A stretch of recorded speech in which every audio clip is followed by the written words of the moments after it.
Welcome back to the Pipeline Profits podcast, where we discuss the best practices for sales and marketing. Today, we have a real special guest for you. I'm going to give Ryan the pleasure of introducing our guest, but you guys are not going to want to miss this one today. Yeah, we have an awesome guest today. He is not only a killer realtor and broker, but he's a killer business person. He is one of the founders of the Joe Taylor Group in Las Vegas. He is a huge Vegas Golden Knights fan, an avid golfer, and a great sales guy, probably one of the best salespeople I know. Without further ado, we would like to introduce Joe Herrera. Hey, what's up, guys? Oh, welcome. What's going on, Joe? How are you? Good. I'm glad you say it the right way. So the two pet peeves I have in my world, Chris Smith with Curator, I love him, but he would always call me Joe Herrera, which I hated. And he's an East Coast guy. It's not that hard of a name. It's really not. He's an East Coast guy, so he would, like a lot of times people would always say Nevada. And like that is, I'm sure in Canada you have some stuff, Ryan, where people are like, dude, you don't say it that way. Nevada is how we say it, right? And so it's Herrera and Nevada are the two things that people always say. So I'm glad you said it. It'd be like someone calling Canada. Well, yeah, I mean, I'm sure there's a million things So here's my funny Canada story. I went to college in Idaho, and for some reason there were a lot of kids that came down from like the Alberta area to this college, and they would always talk about how great Canada was. And I was like, why don't you guys just go back to Canada? Like nobody cares, right? And then I went to Canada and I was like, oh crap, they're right. Like Canada's amazing. It's like my favorite place on earth. But I remember how annoyed I was with them. I'm like, go back to Canada then. Like it's all about America. Then I went to Canada. I was like, dude, they kind of are amazing. And so that's my fun Canada story. When you came to Canada first, where'd you visit? So my first exposure was, so we've sold some homes for the guys in the Killers, the band. And so, okay, cool. Yeah, we had backstage passes to, they called it Pemby Fest. So Pemberton, Canada is right above Whistler. So we took my buddy's plane, we flew, and it wasn't even a jet. It was like a prop. We flew from Las Vegas to Vancouver. And so the first place I went was Vancouver. We went up to Pemberton, saw the Pemby Fest. It was amazing. We got to see like Ice Cube's yurt and stuff. It was really cool. So then I went back to Vancouver for a U2 show, went back to Vancouver for an Alaska cruise. And then the only other place I've been is Toronto. So I was up there for Amy's event last year. I spoke at that. Ryan, you were involved in that as well. So I've only been to Vancouver and Toronto. I actually, oddly enough, have family. I have a little bit of French ancestry and it came through Montreal, but I've never been to Montreal. I need to go check it out. Oh, you should go to Montreal. It's probably culturally Canada's coolest city in terms of like architecture, history. I mean, traditional, I guess, food. Toronto is a hub for food because it's so multicultural. It's such a melting pot. But Montreal is you should put it on your list. It's a great city, and especially if you've got some heritage there, it's definitely worth checking out. Yeah, it seems to me like Toronto is very much like the New York of Canada, and Montreal is probably more like the San Francisco or like one of those more cultural based, and like the Boston. Like Montreal is almost like the Boston. Yeah, I'd say Montreal is the Boston, and then Vancouver is the San Francisco. Vancouver, yeah, there you go. Yeah, you got the big city. You got the views, and now you got to go for the culture, and then and then you should hit the East Coast because the East Coast is beautiful as well. And then you've pretty much done all Canada, not to discount Saskatchewan. Sure. Well, I have no desire to go to Central Canada. Like no offense to our friends and like Brad McCallum and those guys in Alberta. Like I have no desire to go. So we almost came up. So there's this band that my kids love called the Backseat Lovers. And they did a show in Montreal. We were trying to take, my son has a girlfriend that just graduated high school. And we were like, let's take you up to Montreal to go see the show. But we couldn't make the timing work. So I almost got there. But anyways, I'll get there at some point. We'll do it. I have a question for you about the Killers. So tell us, it's like you just kind of like cruised over the fact that you sold a house to the members of the Killers. So how the heck did that happen? So Taylor, my business partner, the drummer of the Killers, there was kind of like a family connection. So the drummer's a guy named Ronnie Vanucci. Funny enough, we went. So if you look at Vegas is a big city, but when I was growing up, there was maybe 10 or 12 high schools. So Ronnie went to Western. We all went to Bonanza. So we knew Ronnie from that way, sold a house for him, helped him buy a couple of houses. But Vegas is a really cool music scene, but really small. So like, Imagine Dragons, Dan Reynolds went to my high school. We know their family really well. My little brother used to play, was in kind of a little band with Brandon Urie, the Panic at the Disco. So it's like there's not a huge music scene in Vegas, like, so we're connected through that. And then like the Neon Trees is another band that has roots in Brandon Campbell, the bassist of Neon Trees, was my best buddy growing up. His brother is the bassist of the Neon Trees. And so we don't have a lot of music that comes out of Vegas, but it just so happens that the music that does come out of Vegas, and my daughter was just babysitting for Dan Reynolds, So it's like the music that does come out of Vegas, we have some weird connections to him. Cool. So how was Ice Cube's yurt? Dude, so what was going on in Ice Cube's yurt? Yeah, we didn't go inside, but sadly the Pemby Fest failed because they owed the city of Pemberton, Canada, like $10 million and never paid him or something. But I'm not a big music festival guy. I love live concerts, but I'm kind of like a stand in the back, hopefully in a VIP section, and just enjoy the music. So we went up to Pemby Fest. We had the backstage passes, and like the way they did it was behind stage. There were like 3 or 4 different stages, but behind the stages, everyone had their own yurt. So like the Killers had a yurt, Ice Cube had a yurt. I can't even. Chain Smokers were there, and whoever else. And so you would just see the names on these yurts, and we were walking around like we were somebody, and we were absolute nobodies. But it was just kind of cool to see it. It's sad that thing went away because it was such an amazing. Like you're in these surrounded by these massive mountains, just above Whistler, and it was the greatest like venue I've ever been to. Sadly, it went away, but so we didn't get inside Ice Cube's yurt, but I imagine it would have been a crazy time if we did. Amazing. Next Pemby Fest. Next time. So shifting topics, talking about getting into yurts to. How did you tell us a bit about your sales story? What was your first sales job, or your first? I know you're a bit of an entrepreneur, so what was the first thing you did that really involved sales? Right. If it was outside of real estate, or was real estate really your first venture into sales? Like, how did you end up in sales, and then how did you end up in real estate? Yeah, so growing up, my family didn't really have money. Come from, like a lot of people, just kind of a broken home. My mom left. She was a compulsive gambler. She left when I was 10. I had a lot of friends with money. And so like my first exposure to money was like in high school, going to my friend's house and be like, dude, this place is sick. Like their moms were there. I was like, why is your mom here? Like my mom's gone, right? So early on, I was exposed to money from that standpoint. And I just knew that I wanted to make a lot of money. The issue with it was I was a terrible student. My mom, when I was a kid, she used to, like in Vegas, we have slot machines in grocery stores. So we used to go to the grocery store, and she would gamble. And she would basically tell me like, hey, if you don't tell your dad about this, you don't have to do your homework. So I graduated high school barely, went to college kind of like barely. I didn't graduate from college. And so I did spend 2 years as a missionary for my church. And so like for 2 years, I knocked doors. And so my first probably exposure to sales was like knocking on somebody's door and saying like, hey, we're here to talk to you about Jesus. That was really hard, right? Because everybody, if you show up with a Democrat or Republican in America, show up with a Democrat Republican shirt, or you show up with religious garb on, like Jehovah's Witness, LDS, whatever you are, like people are going to be pissed. So like that was my first exposure to like a high pressure environment. So coming home from that, I was 21 when I got home. I was like, I need to make a lot of money. The 2 career paths I saw were either insurance or real estate. Like in America, the sale of insurance is a really cool residual job.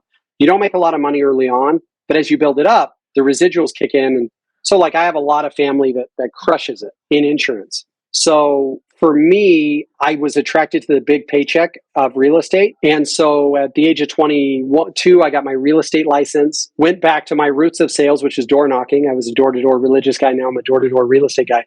So like the second house I ever knocked on, I basically said like, hi, my name's Joe. I'm a realtor looking for people in your neighborhood that are thinking about selling their home. Have you considered selling your property? They're like, actually, we have.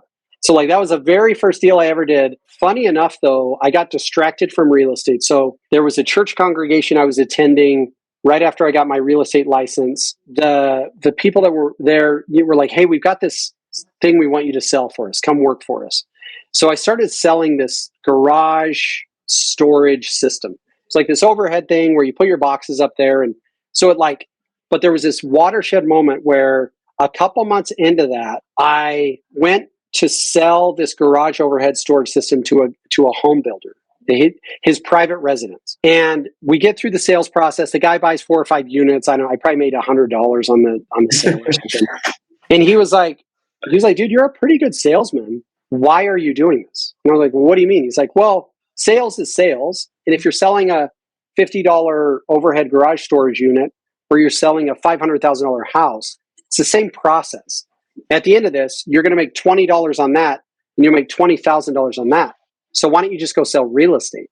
And I was like, wow, that's crazy. I have my real estate license. And so it wasn't long after that, I was out of that construction thing, back into the real estate world, and kind of the rest is history. But had I not gone on that one sales call and had that one individual go, dude, you're being a freaking maniac. Why are you selling a $20 product? Had I not had that experience, who knows where I'd be today. I wanted to ask you something about, because I think you're the first guest that we've had that has been, other than us, in a partnership, I believe. Right. And so we haven't really talked a whole heck of a lot about, that kind of process. So when, is Taylor your first partner that you ever had, or had you gone through a couple? I'm very curious to know about transitioning from solo agent to actually into a partnership and some of the lessons that you learned along the way there. Great question. Taylor's actually my second partner. My first partner I had, it didn't work. We were really young. I guess I should say early on in real estate, I recognized the need for partnership. I wasn't a good team guy, meaning I didn't enjoy working for somebody, but I also didn't enjoy being completely on my own. I was like, well, the solution to this is partnership. For me, I remember when I was young, I was taught this lesson, and I don't know if you guys have ever seen it before, but statistically speaking, 2 2x4s are actually stronger than 1 4x4. Mm-hmm. Like if you take 2 2x4s, there's a synergy that's created. And I don't remember the exact numbers. I think the downward force pressure that a 4x4 can hold is like 800 pounds. The downward force pressure that 1 2x4 can hold is 400 pounds. Makes complete sense. But if you take 2 2x4s and put them together, the synergy they create, it's like 1,600 pounds. So it's like, wow. Same density of wood can hold twice as much as being in separate units as one unit. The reason is their strengths and weaknesses are in different places. So it was like early on, I was like, dude, I need a partner. So I partnered with a guy and it just didn't work. I think spouses were kind of an issue. Like his wife and my wife were, mostly his wife, was just like kind of picked our partnership apart. So like that was early. I then did it myself for probably 2 years. I noticed that without accountability, I would only work enough to survive. Like the big lesson for me is as a solo agent, knowing I wasn't going to be on a team, I would just wait for people to call me and I would sell them enough houses. I was young enough and we didn't really need money. So like I was able to just sell a house every once in a while and make enough money to provide for my family. Like it was super basic. So Taylor started working for me as a buyer's agent. He came up to me at church and was like, bro, like I'm thinking of getting into real estate. Do you have a company you'd recommend? And I was like, well, come work for me. Like Taylor's the nicest guy you'll ever meet. So he came to work technically for me as a buyer's agent. And probably 3 or 4 months into it, I was like, dude, why don't we just partner up? You handle all the buyers, I'll handle all the sellers. We'll do this 50-50, right? We'll call it the Joe Taylor Group. This is like late 2004, early 2005. He was working a full-time job, so he had to quit to do it. And we partnered up and like the world was our oyster. Like 2006, late 05, early 06 was like a great time to be selling real estate. We were going out, I remember we were going to like UNLV basketball games and the money was so good. We would go to steak restaurants and like order like $100 steaks and have a few bites and be like, we're out of here. We're going to the game. Like we were so stupid. And it was just like the market was so good and we had a couple of buyer's agents that were closing deals for us. And it was like, dude, we made $15,000 each this month. It was crazy. We were young. We had, 1 kid each or something. And then the real estate market crashed. And it was like, oh crap, what are we going to do? Right. So, but long story short, like I learned the value of partnership because I believe in partnership, you have built-in accountability. You have the desire to please, the desire to fulfill, the desire to do what you say you're going to do. Like a true partnership to me is like a marriage. And I love that meme where it says like marriage is not 50-50. A good marriage is 100-100. And I think that a partnership's very much the same way. And so like the miracle, I would say, isn't that our partnership succeeds now. It's that our partnership ever lasted long enough to get to now. Now our partnership's really easy because we have our separate lanes we run in.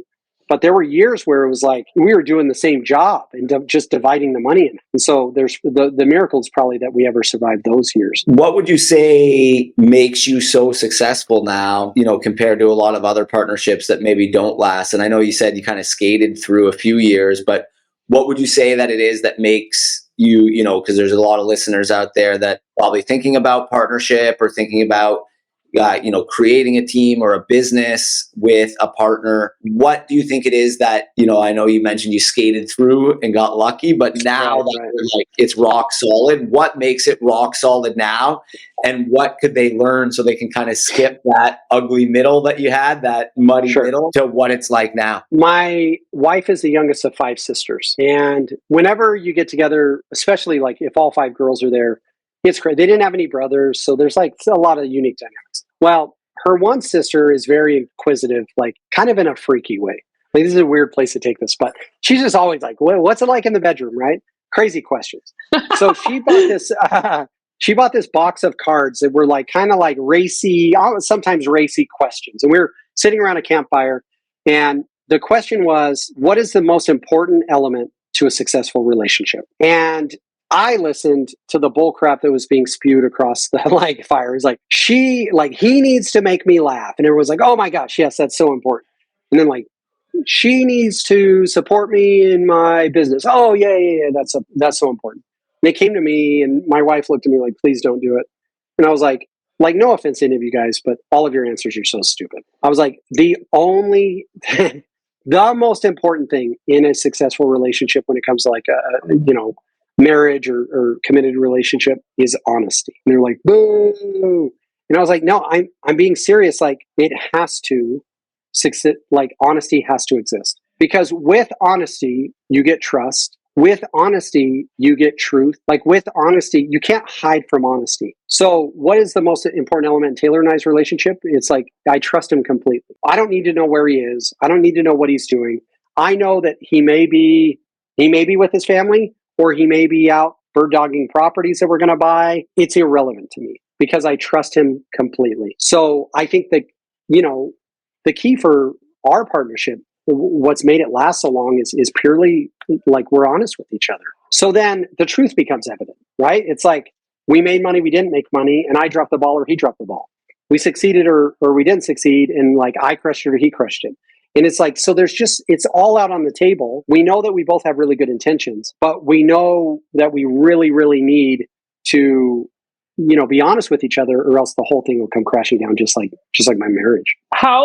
So you mentioned for a certain period of time there, you guys were both kind of doing the same job, and now you've separated and you're in your own lanes. And like, that's kind of the thing that's made you the two 2x4s instead of the one 4x4 almost, right?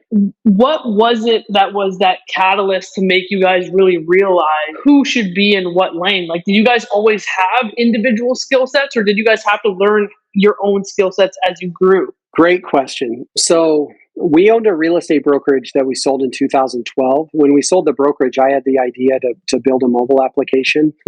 Had nothing to do with real estate. So the idea was, you go to different cities and do different things, and like, you just wonder what's happening. So for example, on Thursday, I'm leaving for Hawaii. We're going to the Big Island. It would be really cool for me to go into a mobile application and just say, like, what's happening on the Big Island during the dates that I'm there? Because for all I know, they're doing some like Polynesian version of Hamilton or something. And like, there's just no community theater, or like maybe Jack Johnson's playing a show on the beach. And like, there's just no way for me to know those things. Great idea, right?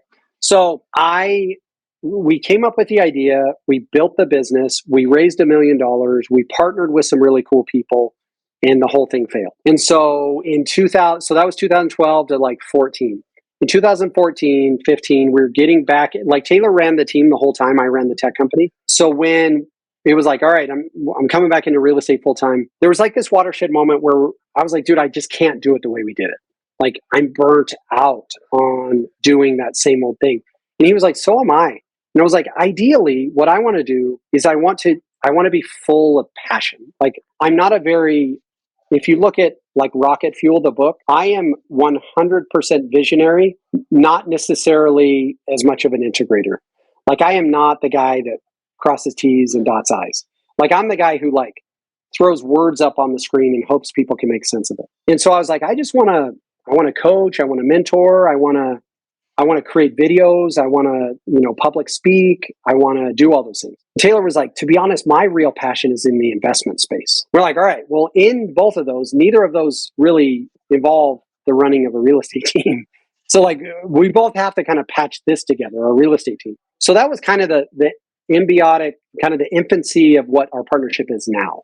It was like, how about I try to be of influence? And like, how about, long story short, how about I create income and Taylor, you go create wealth? So like, I'll make sure our bills are paid and you figure out how to make sure that like our kids' bills are paid.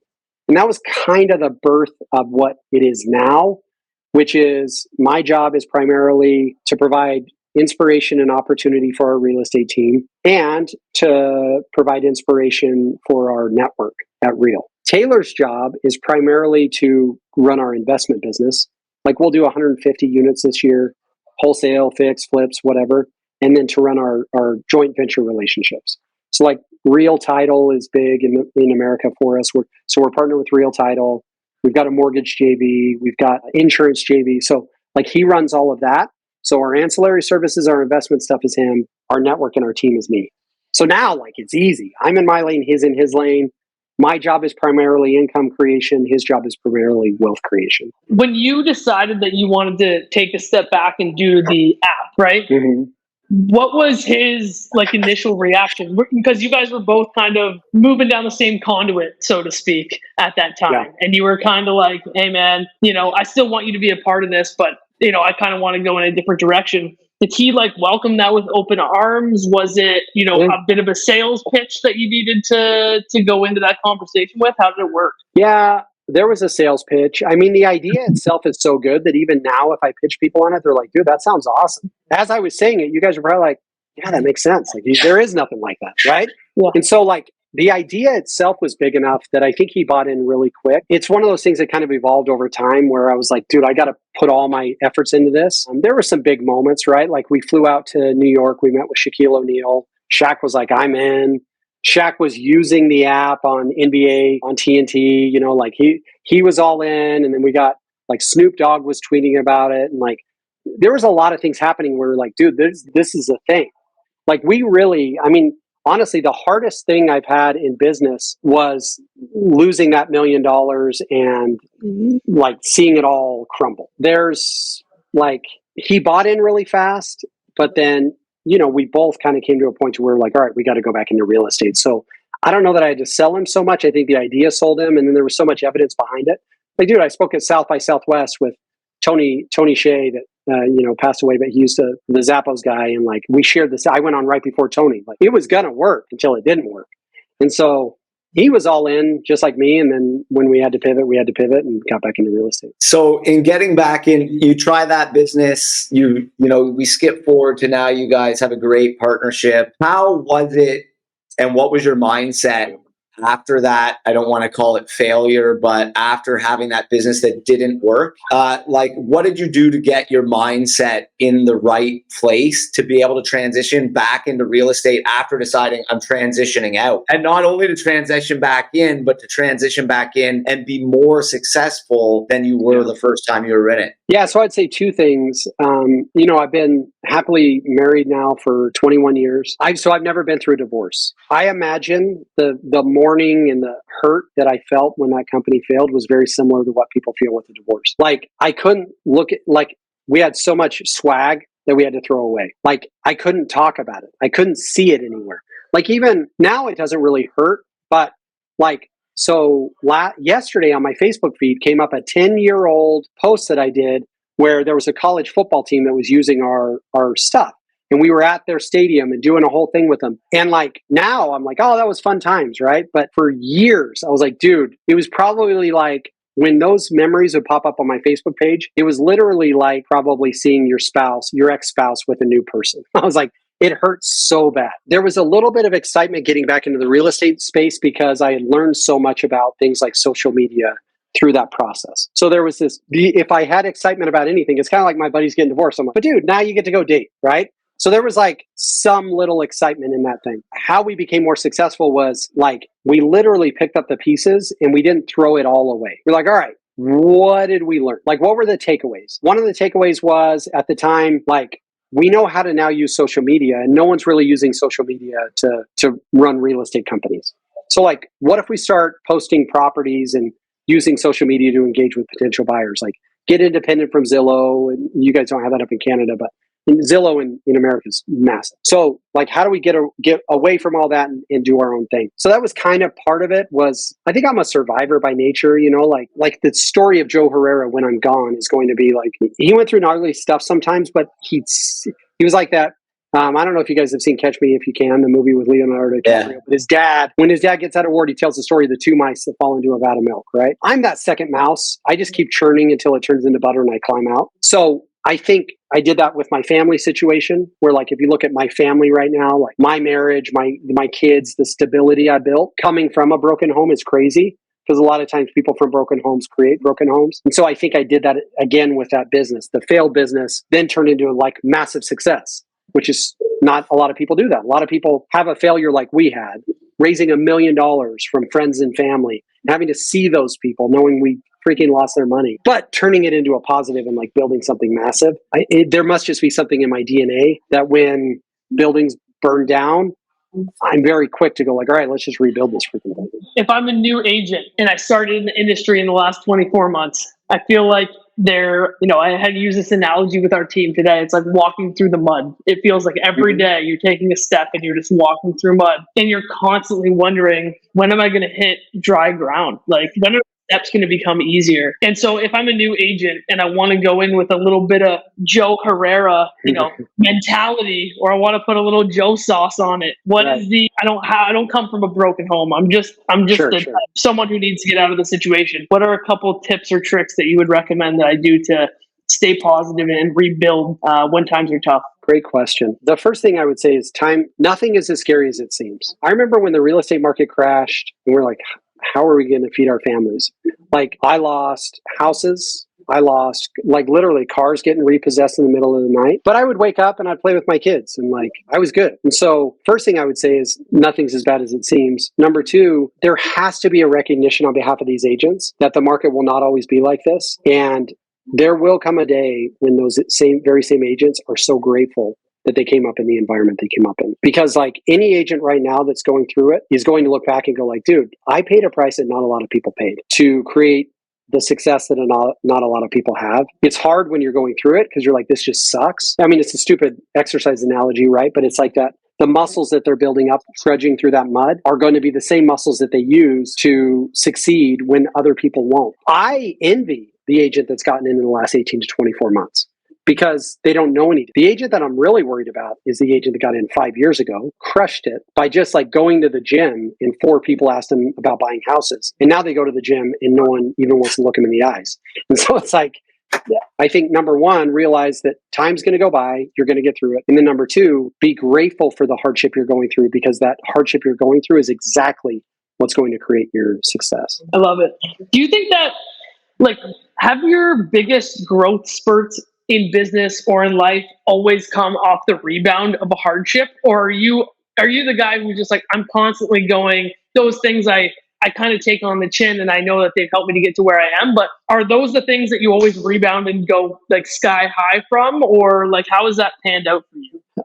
Sometimes opportunity just comes at you. Like the move to real, this is not a pitch, but it's just the reality. Like when we owned our independent brokerage, we were making money running our team, but our brokerage would make us profit of somewhere in between like $15,000 and $25,000 a month. So we were making, call it $200,000 a year owning a brokerage. When the concept of real was brought to us, there was no hardship. Like we weren't failing.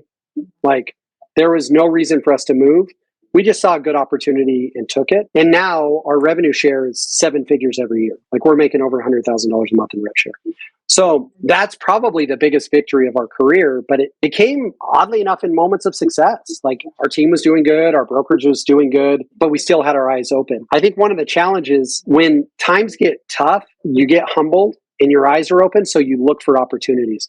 I think one of the biggest hacks is, how do you always keep your eyes open? Like, how are you always humble enough to see something good when it shows up to you, right? So I haven't really thought about this much, but you bringing it up, I'm like, yes, we've made some really cool pivots in tough times, but probably the coolest pivot we ever made was in like a good time. Now, I'll tell you, if we were still in brokerage ownership in 2023 with interest rates almost at 8%, like we would be hurting financially, but we're having our best year ever financially. It's like this weirdest like moment of like, it's kind of like one of those things where you see somebody riding their bike and they bend down to pick something up and then they move just enough to not get hit by a car. You're like, dude, if they had been 2 seconds earlier, they would have gotten hit by the car. Well, for us, I'm like, man, if we had not made this move 2 years ago, a year ago, whatever, we'd be getting hit by the car, right? And so it's funny because out of comfort, we made a move that avoided hardship. There are a lot of times in hardship, you make move to create comfort. So it's kind of this inception idea. Your back gets put against the wall. You have no other choice, and you have to figure it out. Where here, you're like, oh, I need to make I could make a strategic move. I could stay where I'm at. I'm pretty comfortable. But when you were saying that, it made me think of how you had mentioned like Taylor's like the investment guy. So when you guys made the decision on Real, did you look at it from like that like Taylor investment lens on the business side of things? Like what was it where you were like, it's going well, but we feel like it could be going better, but it's a risk. You guys took a massive risk. Yeah. I would say there was some FOMO attached to it. So like we were pitched by EXP for years, not the company, but agents at the company. And like, I just didn't believe in the concept. I personally, how about you just go sell houses? Like, I don't need an MLM, right? And so like mentally, we weren't never EXPers, but we were certainly like that's not our jam. So part of it was we missed out on the growth there because hindsight, like if we could go back to 2016 when we were originally approached by EXP and go, like, dude, I'd be living on an island somewhere with a private jet right now. So like that was a thing. And so I just think when we looked at the investment side of it, one of the things we were excited about was the potential upside from a stock perspective.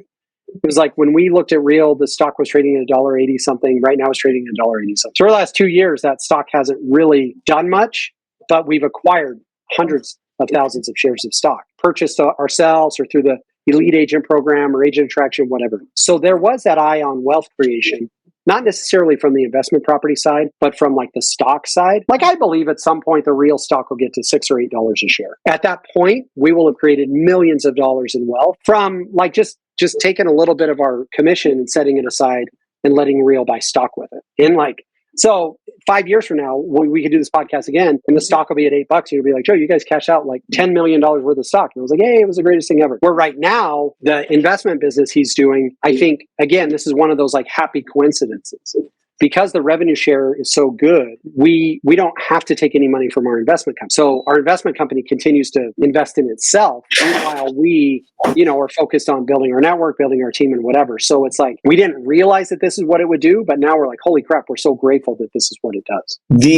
I think the one piece that like is really stood out for me, and I think a lot of people make this mistake, is you do a good job of not letting yourself get big, fat, and comfortable, right? So a lot of people, when they taste a little bit of success or start making a little bit of money, they get the blinders on. They think they have it all figured out. And as you said, you had a successful brokerage, and a lot of brokerage owners that they're making money. They're cash flow positive. They're making money every year and they're not even looking for opportunities, and they say no to opportunities before even fully hearing them or being able to see them. And you were always just of the mindset that, hey, if there's a great opportunity, I want to act. And like from what you said on today is that you'll act quickly, right? You won't overanalyze. If it feels right, if you see an opportunity there, you're willing to take that shot, and you're willing to take shots over and over again, instead of saying like, hey, I took my shot and I made it, but you're always looking where's that next opportunity. Yeah, I think long story short, like failure is not as bad as it seems. Like it's really not. If you look at the Constitution of the United States of America, one of the overlooked elements of the Constitution is that like bankruptcy is a right of Americans. Like if you try something and it fails, you can just file bankruptcy. It didn't work that way in Europe. The whole story of, like you look at Les Miserables, like he stole bread and got thrown in prison for like 10 years. And then there's debtor's prison, the story of like Ebenezer Scrooge. And like he would throw people in prison if they couldn't pay the interest on their loan, right? And so like, I think that's one of the foundational, at least from my perspective, like American principles is like, dude, I'm going to try it. And if it doesn't work, it doesn't work and we'll just rebuild. And so I think there is a little bit of that in me where I'm like, if I fail, I fail. And we just keep going and start again. Luckily, I've got a very sane and trusting wife who's just like, yeah, I mean, whatever you think, like, let's do it. Right. And so there is some of that in me for sure. And we just keep failing forward. I think the story of Joe Herrera is the story of a guy who's just like an average dude that just tries stuff, and sometimes it works, sometimes it doesn't, but overall he's just better year after year after year. My wife and I had a conversation with our 17-year-old daughter last night about like the risk that my wife took marrying me. And she, like, my wife will say to my daughter, like, he wasn't the perfect man. I just knew that he was going to keep trying. Like, I just knew that he was going to keep trying to be better. He's going to try to be a better husband, a better father, a better business person. Like, and I think there's so much power in that. To your point, we're in that danger zone right now. Like, Taylor and I mean, our investment stuff is good. Our real estate network is good. Like, to be honest, with what we build at Real, we could just sit there and do nothing and live comfortable lives. Sharon Srivatsa recently in our meeting in Vegas looked at everyone. There were probably 10 or 15 of us at Real Broker in the room. And he's like, you guys are just too comfortable. You need to think 10 times bigger. You need to build bigger. You need to grow. And it's just kind of re-energize the room, right? Because there's so many of us in that room that are like, yeah, we're making $100,000 a month in revenue share. So like, I mean, it's good. So now we're pushing to great. We're like, how do we make $1 million a month? And that's kind of, every entrepreneur faces that moment of like, if your needs are 10K a month and you're making 15, what gets you up in the morning? And like, I was scared of that in myself, is if I ever get to a point to where I don't need to work, what will my work ethic be? And I'm happy to report I'm working harder than I ever have. Like, I'm pushing faster to innovate and grow than I ever have. So, you know, I think that's the cool part of being on podcasts and things like that is people ask questions that cause self-reflection. And so we're in it right now. We're in that danger zone of like, do we keep pushing? And I got up this morning, I came to work and I did a podcast before, and now I'm on this one. Like, so I'm still grinding, which makes me really happy. The story's awesome, and I love that, you know, the fact, because I think a lot of people wonder that or say like, you know, am I going to get too comfortable? Am I going to keep the drive? Am I going to keep the work ethic? And I think the answer is different for everyone. But just to pivot a bit, if, you know, for any of our listeners, is there one book, course, mentor, coach that you would recommend above all else that you think has helped you be successful in your sales career and as an entrepreneur? Yeah, I mean, Brett Tanner's our coach. He's a KW guy. He's helped us a lot, especially from the wealth creation side. I mean, Exactly What to Say by Phil Jones should be required reading for every real estate agent in today's world. Knowing how to converse with individuals. And he wrote another book, How to Persuade and Get Paid, right? And then from a business owner perspective, I think Rocket Fuel should just be required reading. Understanding the differences between a visionary and an integrator, understanding the leaning into. I'm just a big believer. It's funny, I've mentioned it a couple times, but I'm a pretty deeply religious guy. And I just don't spend any of my time focused on my weaknesses, which is very anti-religious, because like, you know, religion exists in guilt and like beating yourself up. I very much have pivoted to where, what if I just focus on my strengths? What if I just don't beat myself up to the things I suck at? And I'm just like, I'm good at a couple of things and I'm going to run with these couple of things. And so Rocket Fuel really helps you to see you don't have to be great at everything. You can partner with, you can hire, you can whatever. So those are the three things I'd say. Look for a good coach, somebody who is where you want to be. Number two, read Exactly What to Say, because what are we really doing in 2023 if we don't know what to say in given sales environments? And then last but not least, like Rocket Fuel, if you're a business owner, you have to read that book, because it's not about knowing how to do everything or forcing yourself to do everything. It's just about knowing the people who know how to do it. And if you're able to partner with or hire those people, then you're going to crush it. You said something I think that was really powerful that I hope people don't overlook, and that is failure is not that bad. And I think that too many people build a situation in their head and they make up the story, and the story oftentimes pans out to not be as bad as what it is in actuality or practicality. And I wanted to ask you, do you think that you learned that lesson through just having the perseverance to just continue? Or do you think based on your upbringing that was just kind of rooted in you? Yeah, I think so. I've got siblings that are, that have struggled with drug addiction and things like that. I think you hit a fork in the road. I don't remember Robert Louis Stevenson or who it was that said, the famous poem, two roads converged in the woods and I took the road less traveled by, and it made all the difference. Like, some of my siblings went down a very prescribed path, like broken home, drug addiction, failure after failure. I just took the road less traveled by. And I was like, I don't like my environment, so I'm going to change it. And I don't know where that came from. Like, I don't know why, when given a set of circumstances, I went one direction when others go another direction. And I think you see that in your real estate teams too, right? You're like, dude, these two agents were given the exact same opportunity, and one shows up every day and crushes it, and one doesn't. And so I think there's a nature versus nurture conversation. I would have to say that what came out in me, it has to be coming from nature. It certainly wasn't nurtured. And so I just think that just naturally people handle things differently. And I'm just grateful that whatever happened to me or does happen to me or continues to happen to me, I have in me that gene of like, screw this. I'll just rebuild. And I think it's probably more nature than nurture. I love it. I think that you are the guy to give us some advice on this partnership thing. And I don't want to let it go because I know that there's going to be one person that listens to this podcast that has I do want to I read Rocket Fuel. I want to double down on my strength. I want to be able to delegate some of my weaknesses. Like, this is what I want to do, but I am nervous. I've either had a partnership in the past that has gone sour and I don't want that to happen again. Or two, I'm new. I want to get into a partnership, but I want it to be a Joe Taylor situation. I don't want it to be a breakdown in 3 months because we weren't honest and we didn't communicate. So I want to know, what would be 3 red flags that you would look for before going into a partnership? And this will have to be my closing statement because I got to get to a doctor's appointment. I would look for, number one, I would look for somebody who's honest with, to a fault almost. Like somebody who is brutally honest, not afraid of the facts, like somebody who's willing to admit their faults and weaknesses.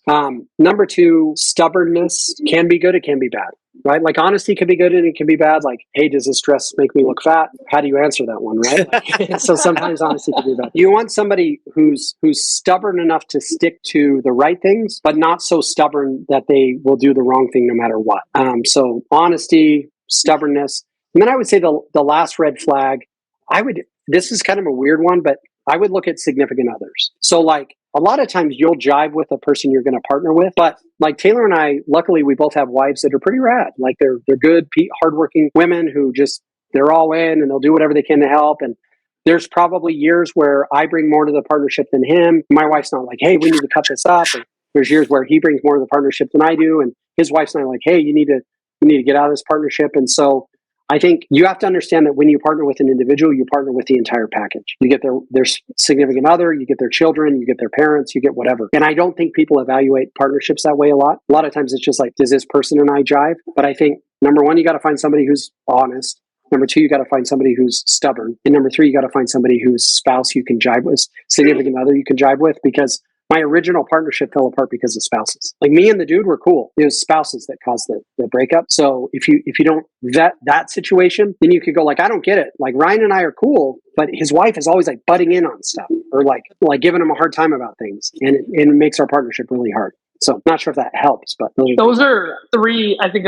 I honestly think the third one is something that you never hear. And that is probably... Most people would never think of it. Or they wouldn't say it. Right. And I think that it goes back to point number 1 about being honest, is like that truly is something that can break apart, an entire relationship, is if you don't look at the external forces that also influence the decision making within the partnership. 100%. Well, Joe, we know you got to run. We don't want to take more of your time. Where can our listeners find you? Thank you very much. At Joe Herrera on Instagram, JoeHerrera. Amazing, awesome. Joe. Thank you. And we'll touch base Thanks, soon. guys. It's our pleasure, Joe. Thank you so much.